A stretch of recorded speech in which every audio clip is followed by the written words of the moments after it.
വടക്കൻ ഡെൻമാർക്കിലെ north Zealand മേഖലയിൽ 2 ട്രെയിനുകൾ കൂട്ടിയിടിച്ചു. വ്യാഴാഴ്ച പുലർച്ചെ 6:29 ഹിലറോഡ്, കഗറപ്പ് എന്നീ നഗരങ്ങളെ ബന്ധിപ്പിക്കുന്ന പാതയിലെ ലെവൽ ക്രോസിംഗിന് സമീപമാണ് അപകടമുണ്ടായത്.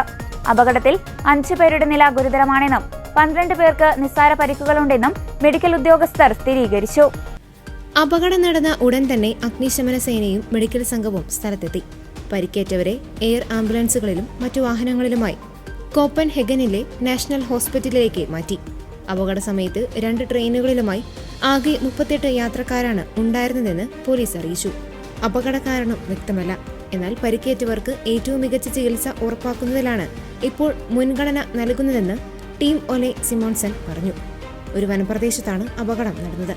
കൂട്ടിയിടിയുടെ ആഘാതത്തിൽ ട്രെയിനുകളുടെ മുൻഭാഗം തകർന്നിട്ടുണ്ട്.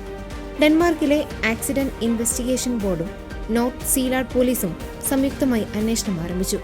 ഒരു ട്രെയിൻ സ്റ്റേഷൻ വിട്ടപ്പോൾ സ്റ്റോപ്പ് സിഗ്നൽ ലംഘിച്ച് തെറ്റായ ട്രാക്കിലേക്ക് പ്രവേശിച്ചതാകാം അപകട കാരണമെന്ന് വിദഗ്ധർ സംശയിക്കുന്നു.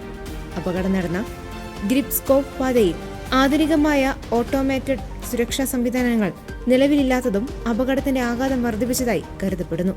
അപകടത്തിൽ ഗ്രിപ്സ്കോവ് മുനിസിപ്പാലിറ്റി മേയർ ട്രെയിൻ എഗേറ്റ് ബെഡ് അഗാധമായ ദുഃഖം രേഖപ്പെടുത്തി. തൊഴിലാളികളും വിദ്യാർത്ഥികളും സ്ഥിരമായി ഉപയോഗിക്കുന്ന പാതയാണിത്. ഇത്തരം സംഭവങ്ങൾ ഇനിയും ആവർത്തിക്കാതിരിക്കാൻ ശക്തമായ നടപടികൾ സ്വീകരിക്കണമെന്ന് മേയർ ഫേസ്ബുക്കിൽ കുറിച്ചു.